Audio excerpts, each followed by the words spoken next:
পেঁপে গাছের চারার আরেকটি ভিডিও নিয়ে চলে আসলাম। এখান থেকে বেশ কিছু পেঁপের চারা তুলে ফেলা হয়েছে অলরেডি, তবুও মনে হচ্ছে যেন এখানে একটা অরণ্য সৃষ্টি হয়েছে। গাছপালার সত্যিই একটা অদ্ভুত বৈশিষ্ট্য, একটি বীজ কত একটা অরণ্য সৃষ্টি করতে পারে। তো কি সুন্দর হয়েছে। আমি কিন্তু এখানে অলরেডি অনেক গাছ তুলে ফেলেছি। এই যে কালকে রাত্রেও এখান থেকে গাছ তোলা হয়েছে। আর একটা জিনিস দেখাই, এই যে কি সুন্দরভাবে আমি কিন্তু এর ভেতরে এই যে বেশিরভাগ পাতা আর অল্প মাটিটাও এই পাতা থেকেই আমি জৈব সার তৈরি করেছিলাম। যে ওই গাছ তরকারির খোসা আর পাতা এইসব শুকিয়ে পচিয়ে আমি যে মাটি তৈরি করি সেই মাটিগুলোই হচ্ছে এটা। আর এই যে কি সুন্দরভাবে শিকড় গজিয়েছে, কি সুন্দরভাবে যে সাদা সুতোর মতো শিকড় গজিয়েছে। আর এখানে একটা এই গাছ হয়ে রয়েছে, এটাও বেশ সুন্দর একটা ফুল ফুটেছে। তো এর ভিতরে একটা রঙিন কচু পাতাও হয়েছে। এই হচ্ছে ঘটনা। তো এটা এইভাবে আবার রেখে দিই।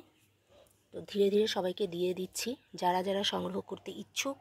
এই লাল পেঁপের চারা, লাল না ঠিক, এটা একদম একদম গোলাপি কালারের, ডিপ কালারের, গোলাপি। তো সেই গোলাপি রঙের পেঁপের চারা এগুলো। তো কিছু কিছু করে তুলে দিয়েছি। এই যে আগের ভিডিওটা একটুখানি আপনাদেরকে দেখাই। এই যে এই কোনাটা দিয়ে শিকড়টা কতটা সুন্দরভাবে বেরিয়েছে আপনারা দেখতে পাবেন। ইটটা সরিয়ে নিলে নিচ থেকে দেখা যাবে কত সুন্দর। তবে এখানে সবই আমি বাড়িতে তৈরি করা সার ইউজ করেছি, জৈব সার যেটাকে বলে, পচা পাতা দিয়ে। তো এই মাটিটা খুবই আলগা। তো এই দেখুন ঝুরঝুর করে সব পড়ে যাচ্ছে মাটিগুলো। তো এটা মাটির মধ্যে লাগাতে হবে কোনো ভালো শক্ত জায়গায়, কারণ এই মাটিতে কিন্তু গাছটা বাড়বে না। এটা আমি জাস্ট চারা তৈরি করার জন্য এই জায়গাটা ব্যবহার করেছি। তো অলরেডি এইভাবে কিছু গাছ আগে তুলে ফেলেছিলাম। তো এখনও কতটা গাছ রয়েছে সেটা দেখলে বোঝা যায় সত্যি একটা বীজ অরণ্য সৃষ্টি করতে পারে। কতগুলো গাছ তুলে ফেলা হয়েছে, তারপরেও এখনও অনেকগুলো গাছ রয়ে গেছে। আমি নিজেও কিছু আলাদা জায়গায় লাগিয়েছি, আর এগুলো পরে রয়ে গেছে, এখনও এতগুলো রয়েছে। তো গাছগুলো বেশ ভালো বড় হয়ে গেছে।